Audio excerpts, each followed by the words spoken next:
Welcome, everyone, to the Best of Markham podcast, brought to you by me, Igor Klibanov from fitnesssolutions+.ca, your personal trainers for chronic conditions.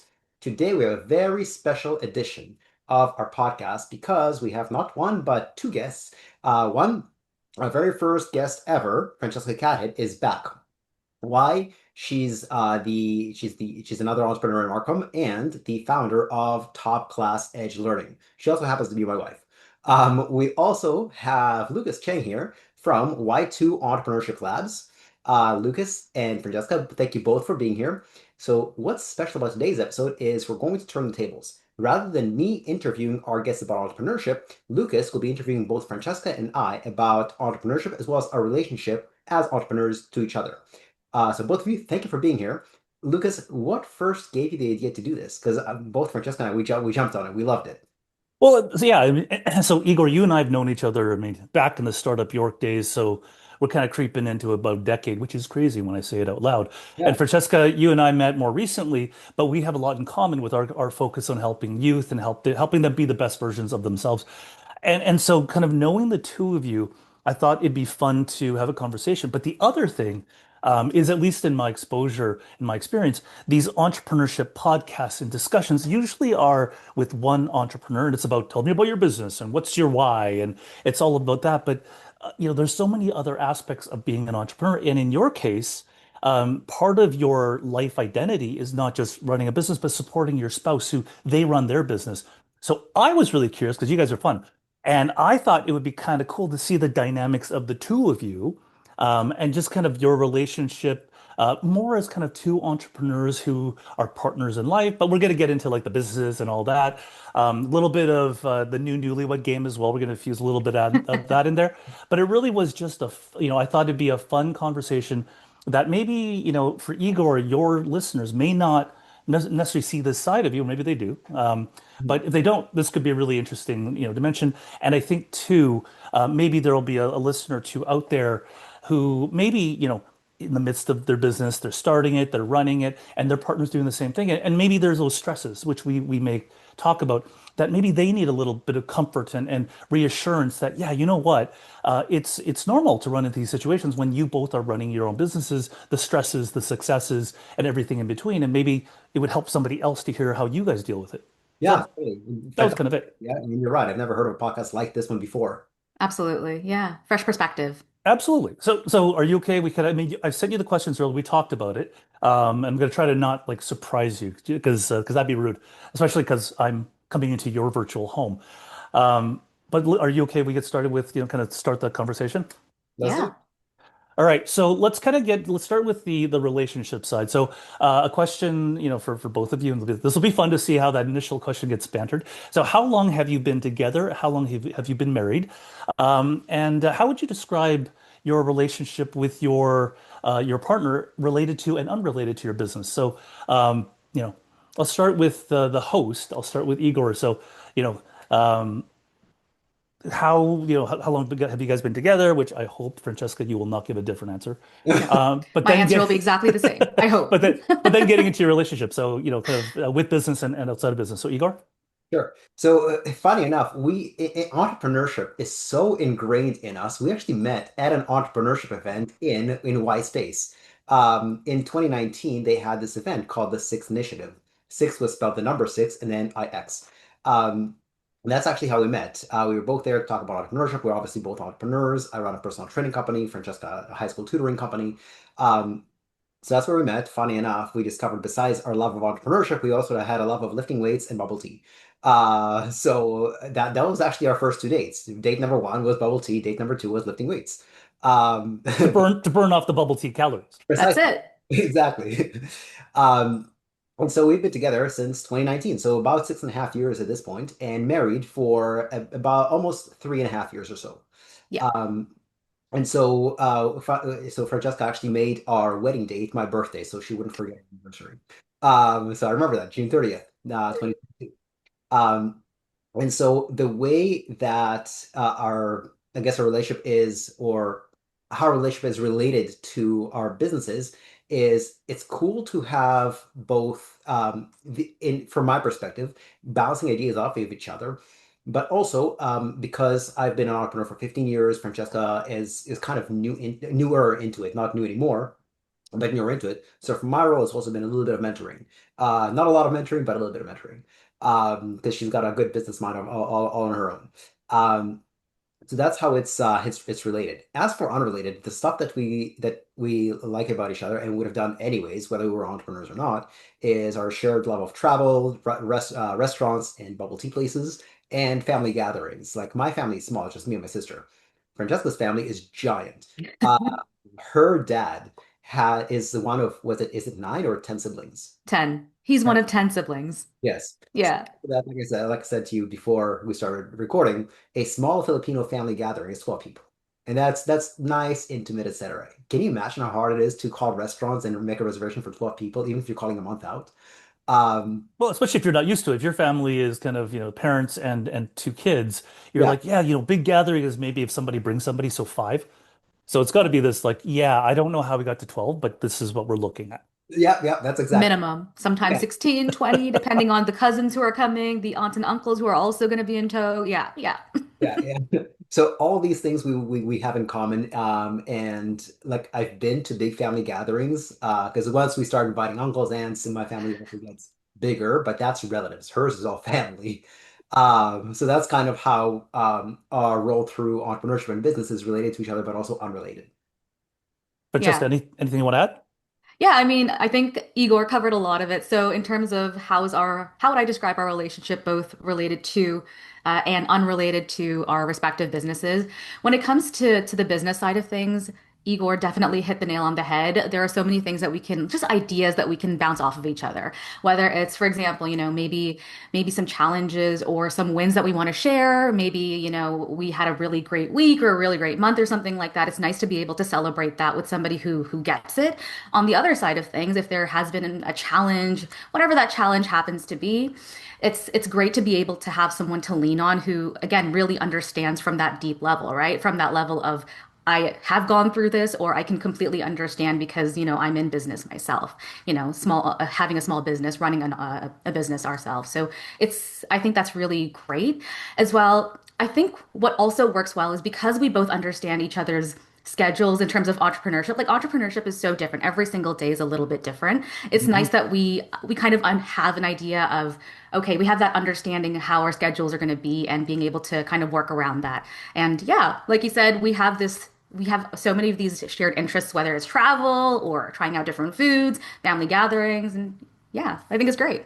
Yeah, yeah. Amazing. On the topic of entrepreneurship schedules, Lucas, I think I actually heard it from you first that in entrepreneurship, you don't have a 9 to 5. You have a when I open my eyes to when I close my eyes. So that's definitely a shared reality for us entrepreneurs. Well, and on that very vein, the very fact that you might be having a personal moment, going for a hike, you're in, maybe taking a break between sets at the gym, and either of you has an idea like, oh, for the business, what if we did this? You, as the partner, will be like, yeah, yeah, no, I get that. You don't have certain hours where you don't think about the business, and so be able to empathize with the other and celebrate those kind of unexpected, like, oh my God, what a great idea in the middle of something else. Hmm. It's helpful that the other person understands that. Yeah, yeah, absolutely. Definitely. Um, so it just occurred to me that maybe some listeners don't know, Francesca, your business, and some may not know some of the history of Igor's. So to play this the new newlywed game thing, um, I would love to ask you to describe your partner's entrepreneurial journey. Last time, Igor, I asked you first. So, Francesca, this one's coming to you. I'm talking to give you just a moment to think about this. So, if you were to describe to the listeners, how did Igor get from wherever he was to where he is today and what he's doing, just to give that kind of overview, because we've got some questions that I think it'll be helpful for listeners to know Igor's journey. And then, Igor, I'm throwing it over to you for Francesca. So, Francesca, Igor's journey. Igor's journey. Okay, so this is my interpretation and my understanding of Igor's journey. And I mean, this could be hours long just because I know Igor has been in business for so much longer than I have, but I'll try to keep it as brief as possible for the sake of this podcast. So, from what I know, Igor has been passionate about fitness probably since before birth. Kidding, but I know that he had an interest really starting in high school, and that's something that he took with him as he went through university. He started training clients basically throughout university and afterwards as well, which is when he really started, just gaining more clients. But really, one big thing that I'm aware of that Igor actually points out very often in his presentations is what he noticed is that certain clients, he wasn't quite as happy as he could have been with the results they were getting. And so, in addition to the schooling that he already did, he pursued further education essentially to help his clients get better results. And that's really been his journey. Like he's been inspired to continue helping his clients get better and better results, which is why he continues to educate himself. And that's essentially what happened from there, right? So he continued working on helping his clients improve their fitness, their nutrition, and it's taken him what 15, 18 more years or something like that he's been in business. And now, in addition to helping his clients, he also has additional trainers who work with him on his team. He does presentations. So he has got this full suite of different things that he also has this podcast, a YouTube channel, and he just loves helping people with their health and their fitness goals. So yeah, that's basically what I'm aware of or what I want to share for Igor's entrepreneurial journey. I think we're going to come back to this later, but I do want to mention, I think what's really inspiring about what Igor does is that really he's so tenacious. Like tenacity is a word that comes to mind when it comes to Igor, right? He just really goes for it and he is super reliable as well, right? He's someone that you can count on, very tenacious. And I think for anyone who's in entrepreneurship, you need that kind of a tenacity, right? I think it can be so difficult day in, day out to face the different challenges and the uncertainty of it all. And I think he really takes that well and with such a positive attitude. So anyway, I'll go ahead and let Igor give his response to that. And Igor, you didn't cringe when Francesca was describing it, so it looks like, reasonable grades on that particular synopsis. A plus. Excellent, Yay. excellent. Five on the rubric. That's right. Um, so, Igor, the question, to you as well. So let's, what's your take on Francesca's story? Yeah. So first of all, like early on in life, even from elementary school, she just mastered the skill of academic success. Um, Of course, part of it, credit to her parents. They're both brilliant. Her mom is a GP, a physician. Her dad is the senior director at CABC.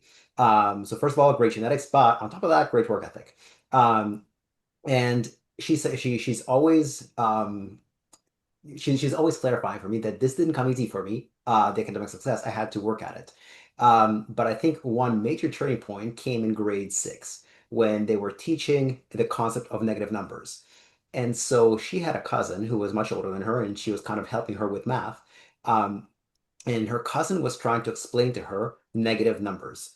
Like how do you get like if you do 2 minus 5, that's minus 3. That didn't click for her. Her cousin got so angry at her, and her cousin is what, like 15, 16 years older? Uh, Around there. is there thereabouts. So the cousin got so angry at Francesca that she didn't understand the concept of negative numbers. And Francesca felt like she didn't feel smart, even though she is very smart. Um, and so she's like, well, I'm not going to let that happen to other people. Fast forward to high school, where she was, again, literally the best student in her class. She won the Governor General's Award in high school. And by the way, for anybody, any listeners and viewers who don't know what a Governor General's Award is, if you get the highest grade of all the students in your grade, you get the Governor General's Academic Award. She was that student.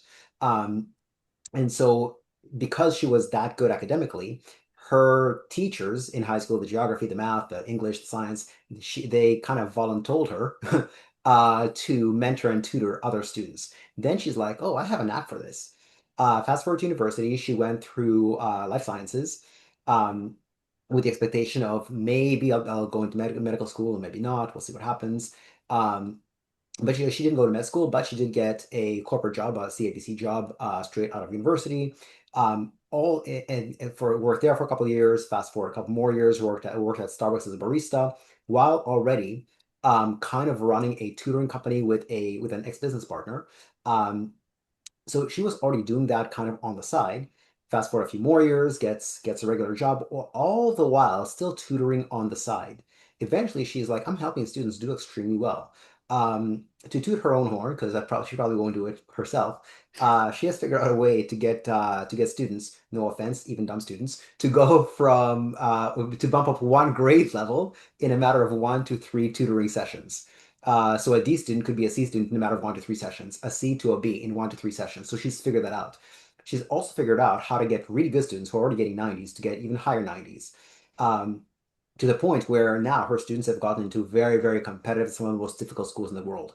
One of the most difficult programs here is Waterloo Engineering. She's managed to get a bunch of students into there. She's also managed to get students into Ivy League schools, Stanford, I think Yale and Princeton. So she's managed to get students into really, really difficult schools. Um, and so from that, she's like, I have a knack for this. Let me try and open up my own tutoring center. And that happened in January of 2020. She registered her business right before COVID. COVID hit, and her business soared because it was an online tutoring center. So you couldn't go to a brand name tutoring center in person because there was no in person. So her business did extremely well during COVID. And that's kind of her entrepreneurial journey to the point where she is now. And this is like a real registered business, not just a side hustle. That's amazing. Francesca, what do you think? Excellent. Excellent. Passing flying grades for both of you.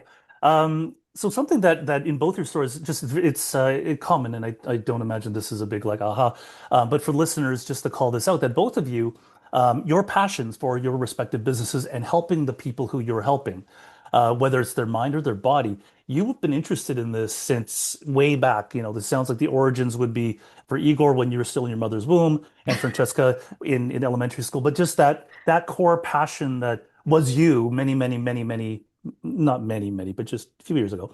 But as a child and a younger adult has really continued to manifest itself now in your respective businesses. So I think just that passion really comes clear for your businesses, but also for each other, which is super cool.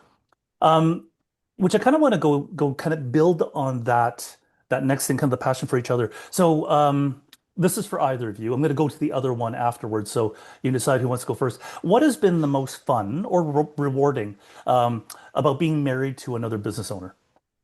Francesca, you can go first. Okay, so I alluded to it a little bit earlier, but I would say one of the most fun and rewarding things about being married to another business owner is that shared understanding of, let's say, I think Lucas, you saw, say we're taking a hike or something like that, or going out for a walk or playing tennis. Sometimes an idea will strike related to our businesses, like, oh, maybe I should try this, or maybe I can try this different method or something like that. It's really cool to have those aha moments, being able to share them and kind of spitball ideas with somebody on the spot in the middle of a hike or something like that. And it's just kind of fun to build ideas on top of other ideas with each other. So to me, that's really fun and really rewarding. I mean, another element too is that it's it's work-life integration. So I think it's really enjoyable to have both elements at any given point. So it's not just, okay, this part is work, the next half of my day is fun. It's really about combining both throughout the day. So from when we wake up to when we go to sleep, right? So I think that's really fun and really rewarding. And I can't say it enough. I probably sound like a broken record, but having somebody who understands that and kind of contributes to that dynamic is awesome, in my opinion. Well, a couple of things, and I'm going to throw it to Igor. But on that last point, having somebody who understands. I mean, a lot of the stress of an entrepreneur, a lot of business owners will say it's super lonely running the business, because at the end of the day, if you've got to settle, pay the rent, you've got to pay the utilities, you got to do payroll.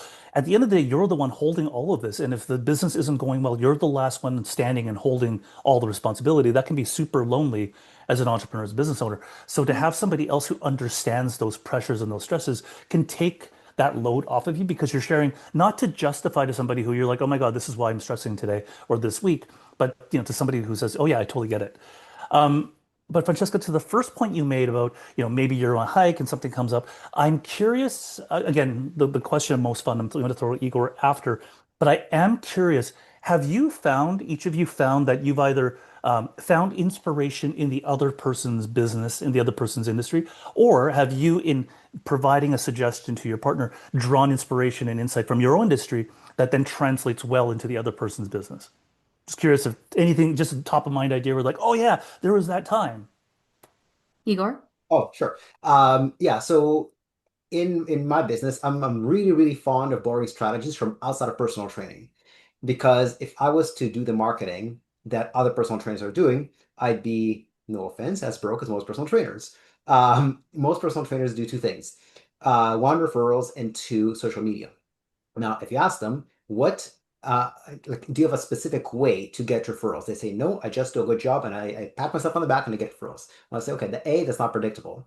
B, it's not proactive. So it's not something you're doing, it's just hope, and hope is not a strategy.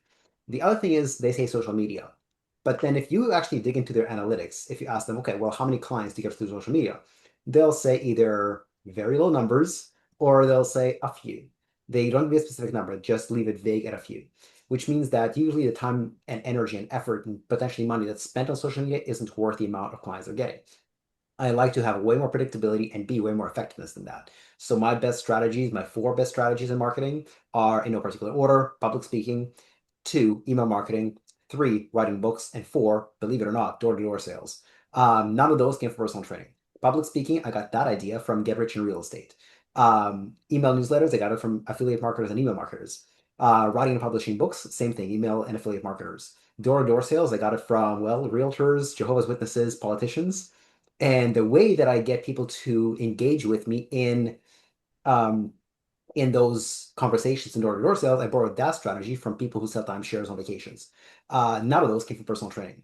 And so Francesca has what to her seems like a very obvious strategy, but to me, it didn't seem obvious to me until I heard her say it. Her way, so it's wanting to generate leads is to convert leads. So her lead primary method of lead generation is Kijiji, but her primary way of lead conversion is to offer people a free tutoring session. Um, and she says that's the fastest way to build trust. And her conversions from her and her team's conversions from free tutoring session to paid client is very, very high. And I'm like, why did I never think of this? This is so obvious. So I borrowed that one.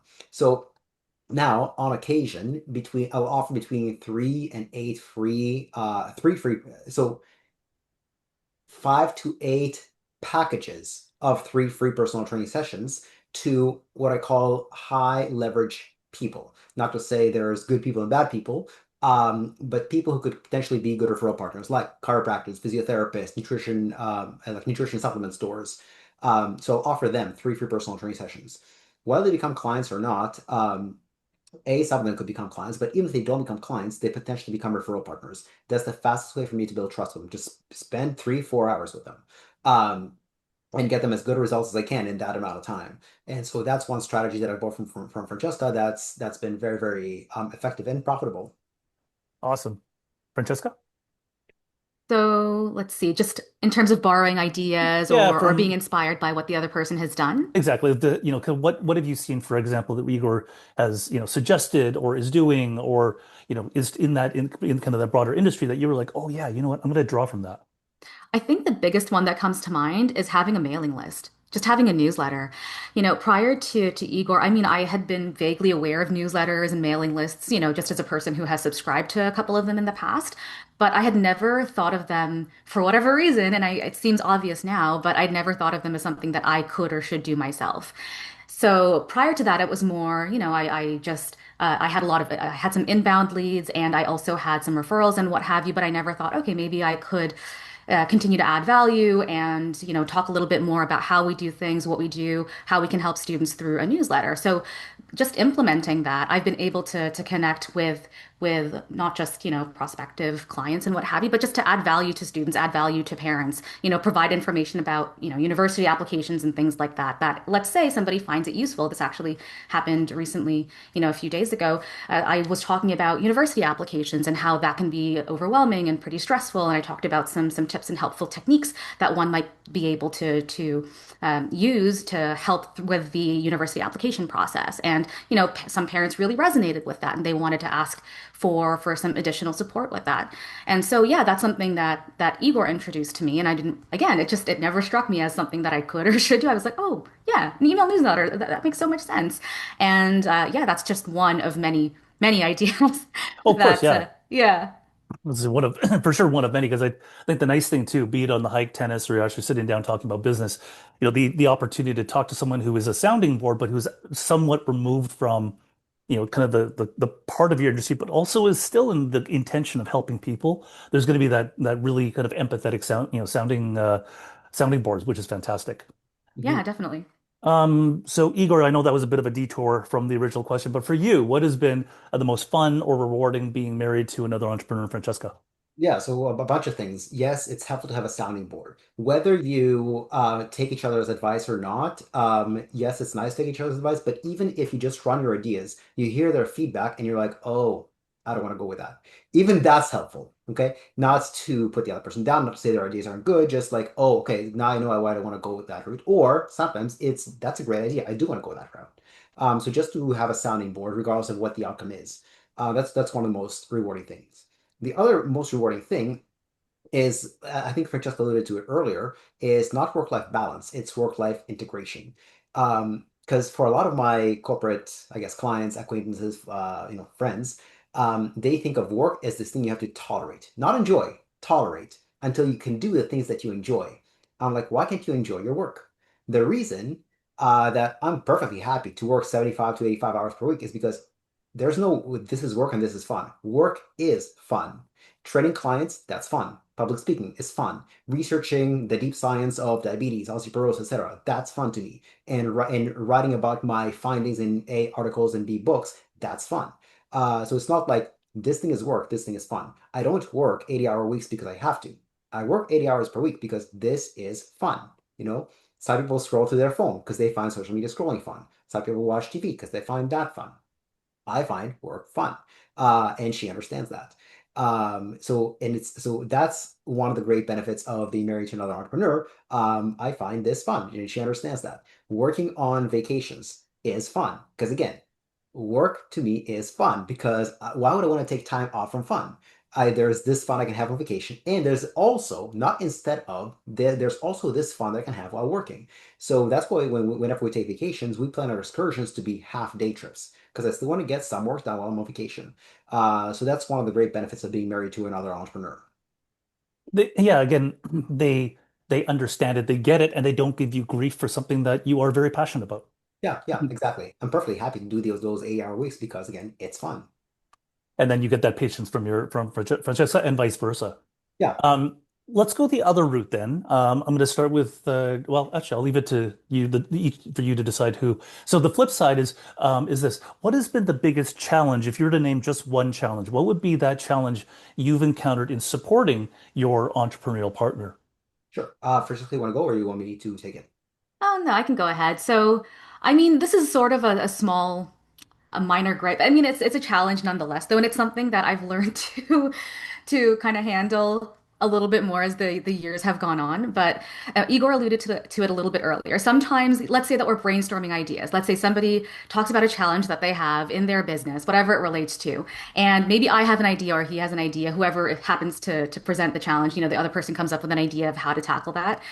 Sometimes it can be challenging when we're trying to come up with different solutions. And at first, there are some great ideas that I think might be very helpful in terms of solving that problem, but maybe Igor's like, well, I'm not sure about that. So sometimes I have found one of the biggest challenges to be trying to be helpful, but not taking it too personally if the ideas don't always, land, or if it's not necessarily the best particular solution for that problem based on other ideas in the mix, basically. I'm not sure if I'm making much sense. I'm trying to articulate this as well as I can, but I would say that used to be a really big challenge. Nowadays, it's gotten a lot better because now I've just kind of I realize, you know what, yeah, it's all about just brainstorming, spitballing ideas. Some ideas are gonna sound like, okay, yeah, let's go ahead and try that, or I'll go ahead and try that. Some ideas maybe aren't, they don't sit well, or for one reason or another, don't want to try that right now. So that has been one of the challenges. And but yeah, I mean, there are always going to be challenges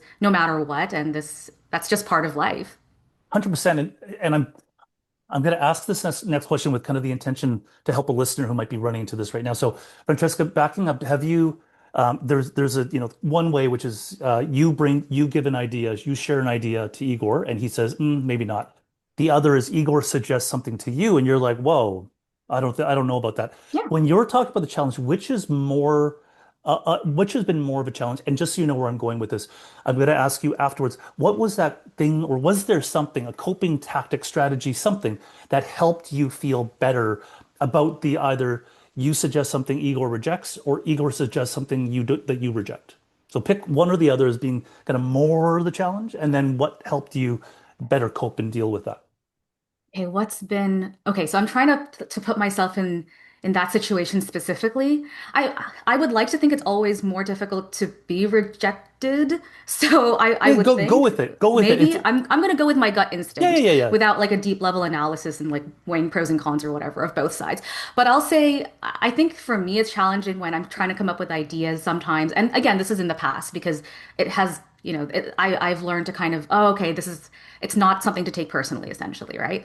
And there's nothing personal about it a lot, all the time almost. But yeah, so for me, I think it's more challenging to present an idea, to share an idea, and then have that idea maybe not taken or have that be rejected. Just I think that's just my natural gut instinct. But in terms of coping strategies, I think the biggest one is just the mindset shift of saying to myself, no, it's nothing personal. It's just it doesn't fit for this particular reason or for this particular time or whatever, right? Or maybe it's one of those, okay, maybe it's a matter of needing to mull it over and seeing if there is a potentially better option for that particular challenge. So I think the mindset shift of nothing personal. It's just a matter of which solution works the best for this particular time and for this particular reason. That's the one that of course somebody has to go with, right? So I would say, yeah, that would be my coping strategy. Oh, and I appreciate you sharing that. That's actually what I was curious to hear what kind of mind shift or strategy, whatever that was that you did, because it is, it's very difficult sometimes when you are offering something and it's not taken because the other person is processing it, and it is easy to take it personally and say, well, whatever it is, I'm being rejected at some deeper level. So I do think that is a challenge of living with an entrepreneur is that they have all these they've got to run this business. You're trying to do your best because you love them, you're trying to support them, and Yeah. they don't take it. So I think what you just shared is something that I think for somebody out there who's running to that challenge, supporting their entrepreneur partner, I think that's really helpful perspective for them to have. So thank you for sharing that. Yeah, Um, for sure. Igor, over to you. Biggest challenge. For me, I was actually going to say the exact same thing because having my ideas rejected, I wouldn't say it's a challenge. Like I've never taken it as personally as Francesca does, because I'm very, very used to having my ideas rejected. But what's helped me, and I do this naturally, so I never had to really like change my thinking patterns about it. I distinguish between rejecting me versus rejecting the idea. It's just an idea. The idea is not me, you know? Maybe it is a bad idea, and they know their business better than I know their business, so it's perfectly fine to me if they reject it. Again, it's not a personal thing. They're not rejecting me. Um, but yeah, the challenge of being married to an entrepreneur is exactly the same thing. I come up with what I think are great ideas. And the reason I think they're such great ideas is because I'm a volunteer mentor for the Markham Small Business Center for the last 9 years, since 2016. And with all of my mentees, like me and my co-mentor, Stefan Orlob, we always ask our mentees, what's going on with your business? Give us the numbers. What's your revenue? What's your profit? What are your expenses? What are your marketing strategies? And so on. And after we ask those questions, I have like 10 ideas of how they could between double and 10x their business in a very short period of time.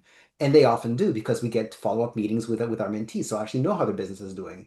So I know the strategies that I'm suggesting, they work. Like to me, it's so obvious, but to another entrepreneur, it's not obvious, especially if they don't have a background of entrepreneurship. So I know that some of the strategies I'm suggesting really work.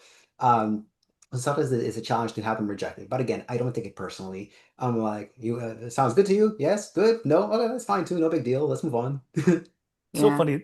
It just a term that I've heard more from a personal coaching standpoint is just the idea of you offer a suggestion. You don't give it because if you give for that transaction, if you will, to be Yes, consummated, someone has to take it. But correct. if you offer it, leave it there. You leave it there on the emotional table. Someone takes it, they don't take it. But there's not the need to have the other person accept it because you're just offering it. It's just Yeah, in kind of what both of you were saying. I really felt that energy was definitely in there. yeah, yeah. Absolutely. And I do Uh, want to point out as well to what Igor was saying.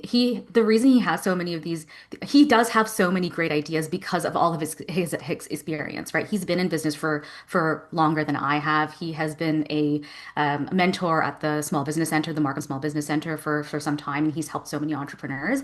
And so that's why, he has so many great ideas. And yeah, sometimes it's just a matter of, oh, okay, maybe for whatever reason, maybe it just doesn't land or sit or what have you. But no, he has fantastic ideas, especially with all the years of experience he has under his belt. Which is very gracious acknowledgement, Francesca, to share with Igor. And I want to play with that now. Let's flip it around. So we've talked about, you both have talked about the challenge of offering something to your partner, and they're not like right away saying, "Oh my God, I needed that." So let's flip this around and focus on you as the entrepreneur. Again, I'm going to throw it to one of you to respond first. So for you as the entrepreneur, think about the support that you need, and that some of it, some you receive, and maybe some you don't. But for your needs as an entrepreneur, what has been the biggest aha in being married to another entrepreneur? And it could be, you need this, but you're finding your partner's offering you something different, or that you're on the same wavelength, or maybe you've learned how to ask for what you need. So, in some relationships, perhaps not yours, the entrepreneur doesn't want someone to solve their problem all the time. They want to just vent. They just want to, this is pissing me off, whatever. They don't want their partner to say, this is what you should do to solve it. It's just, can you just shut up and listen? I just need to get this off my chest. So that's a very small example. So for you as the entrepreneur and the needs that you have there been any realizations or any best practices that you've learned in making sure or increasing the odds that your partner will support you with what you need as a business owner? Igor, all yours? Yeah, go ahead. Oh, sure, sure. So in my case, um, yeah, so I know that it's common for entrepreneurs to feel lonely. Although even before I met Francesca, I never related to that. I never felt lonely as an entrepreneur. Um, I don't know why. I just never did. But so I never really like from a relationship perspective, I never really needed somebody to outright support me and my business. All I wanted them to do is just stay out of my way. Just don't interfere with what I'm already doing. Um, and so it's actually an extra bonus that Francesca is not staying out of my way, but actually actively helping my business. Sometimes she might not say anything, but I borrow a strategy from her. Sometimes she is that sounding board that whether again she makes a suggestion and I take it or I don't take it for now. Even that's helpful. So it's nice bonus to actually have support even when you don't need it. So that's been very nice. And again, I borrowed strategies from her, and she's borrowed strategies from me as well. Some things that work well in my business can also work well for her. Other things that work well in my business wouldn't work well for her. Um, so that's been a big aha that although I don't need help, it's nice when it's given. That's fantastic. Francesca, how about you? Yeah, I mean, actually, you mentioned something very relevant, Lucas, when you said sometimes it's just about, for me anyway, there are times where I have frustrations and there are times where I just want to vent. There are times where I'm looking actively for solutions. Much like Igor, I think for me, I'm very happy doing my business and running my business very independently as well. But again, it is an added bonus when someone goes above and beyond and contributes to that by offering solutions or coming up with ideas. So I would say having or being able to talk to somebody or being able to sort of vent is something that has been a big aha moment when I just want to vent versus finding that line between that and wanting solutions. So that I think has been a really big aha moment for me. Yeah, it's actually similar to me. I'm Jewish and we like to complain without any solution. It's just a thing. In Yiddish, we say kvetch. We like to kvetch for no reason. We don't want a solution. We just want to.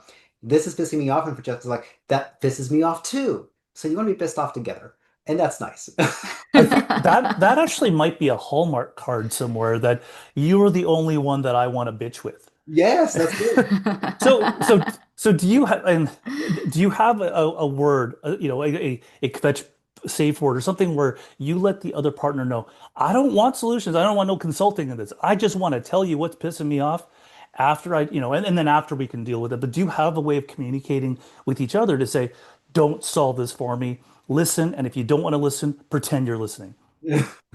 I don't think we do. I think it's just No, like I think it's kind of intuitive at this point. yeah. She knows when I just trying to vent, there's no real problem. It's just pissing me off and there's nothing to do about it. Versus there's an actual, I'm looking for a solution. I think it's kind of intuitive at this point for both of us. Yeah, agreed. Was there a time, and I'm not, again, I'm asking for that listener who's like, well, interesting, but I'm not there yet with my entrepreneurial partner. Was there a time early in your relationship where you're still reading each other's, getting to know each other's, language and verbiage and facial expressions and whatever that you kind of needed to say, hey, hold on, for now, if it's okay, I just need to complain for 5 minutes. Was there ever a time? No, I can't say there was. Yeah, I'm trying to think about something where there, I think, no, see, I can't, nothing comes to mind. All right, well, listener, you're on your own this one. So just a quick check though for both of you. How are you feeling about this conversation so far? Great. So This far, is so good. Okay, good. Because I got a couple more questions. And now this is about you speaking to your partner. So Francesca, there's some things that you get to say to Igor and vice versa. The first one, I'm going to go back to the word tenacity. So I'm actually going to reference it. Then Igor, I'm throwing it to you. And then Francesca, for this question, you get the final word. So earlier on, Francesca, you said, one of the traits you really admire about Igor is his tenacity. And I think that's so good that recognize that as an entrepreneur, as a partner, recognize that in Igor. So, Igor, for you, what would you say is something that you admire most about Francesca? And again, Francesca, I'm going to throw it back to you afterwards. Igor? Yeah, it's probably the same thing Francesca would say, just her tenacity. In like entrepreneurship, you think before you start your business and you have no clue about entrepreneurship, marketing, etc. You're like, I'm a good whatever, tutor, personal trainer, something else. All I need is just to be good at that and I'll get clients. Then you realize, oh, that's not the case. I got to be proactive about getting clients. I need to market. So then you have an idea. I'm going to run this marketing campaign or this marketing experiment, and it's for sure going to work. There's no way it's not going to work. And yet, I've been an entrepreneur now for 15 years. And I've gotten better at this, but still, I run experiments all the time. 24 out of 25 marketing experiments that I run fail. Okay. So I expect failure. I just don't see it as failure. I just said, okay, this experiment worked or it didn't work. It's like a scientist. You have to be detached from the outcome. I hope it works, but I don't expect it to work.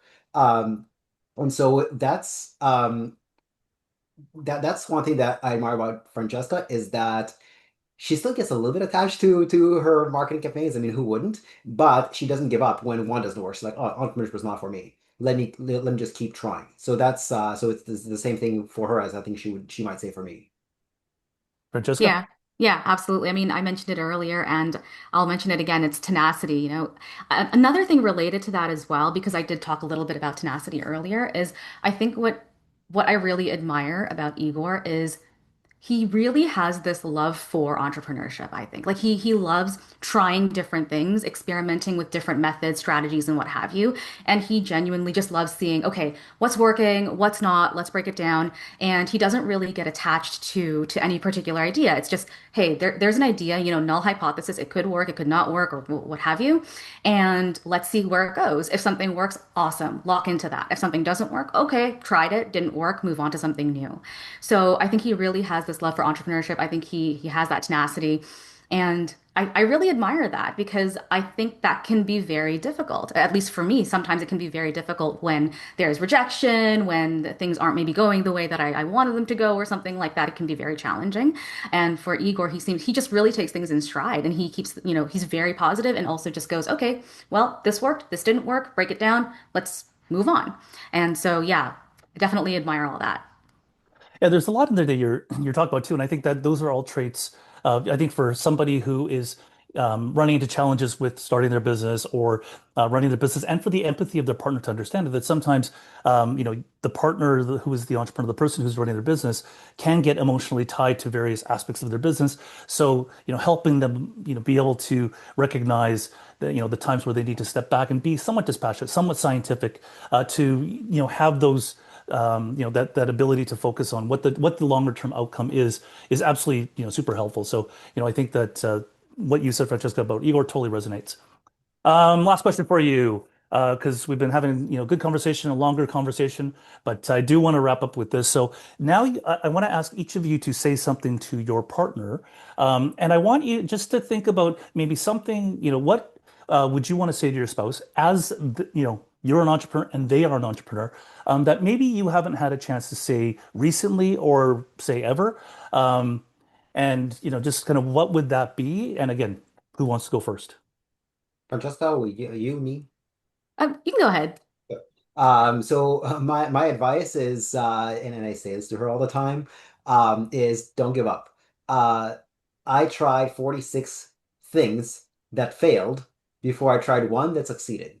I've tried so many different things. I have way more failure stories than I have success stories. Um, And so the lesson is just to keep trying and trying and trying. All you need to do is just find one thing that takes your business to the next level. Then it plateaus. Then you find one more thing that takes your business to the next level. Like I said, I've been in business for 15 years and I only have four things that work predictably well. But at any given time, I have 3 to 5 experiments, marketing experiments running to figure out what's the next big thing that's going to take my business to the next level. So don't give up, keep trying, keep experimenting. And again, just like I've been saying before, treat it as a science experiment. You might hope for something, but expect not to work. Absolutely. No, great words of wisdom. For me, I think so many of the things that you've said to me, or that I would say in terms of entrepreneurship, Igor already has these. He's already got it figured out. Again, he's been in business so much longer, and I think, yeah, he ha really has this entrepreneurship thing going. The way that hopefully he's happy with. But in terms of what I want to tell him as an entrepreneur, I mean, really, it's just going to be keep doing what you're doing, right? So keep looking at the big picture, keep doing what you're doing, keep focusing on trying different things, seeing what works, seeing what doesn't work. So I think for me, it's just a matter of, hey, if you're enjoying what you're doing, things are going the direction you want them to go, keep going, keep, thinking big picture and awesome. I mean, really, this is just more of me giving Igor a pat on the back. I know, not that he's asking for it, not that he needs it, not that he wants it, but saying, hey, you know what? I think you're doing some amazing work. You probably hear it. Hopefully, you hear it enough. But if you don't, then I think you're doing some amazing work. And I really admire all the things that we talked about and then some. And so, yeah, just keep it up. Thank you. And as Igor, you said earlier, you didn't you prior to your relationship with Francesca, you weren't looking for the support. You didn't need the support, but it's nice to know that it's there. And I think we just saw an example of that. Yes, absolutely. 100%. So for the two of you, thank you for being good sports. I know I kind of crashed your home, said, "Hey, why don't we just turn the tables?"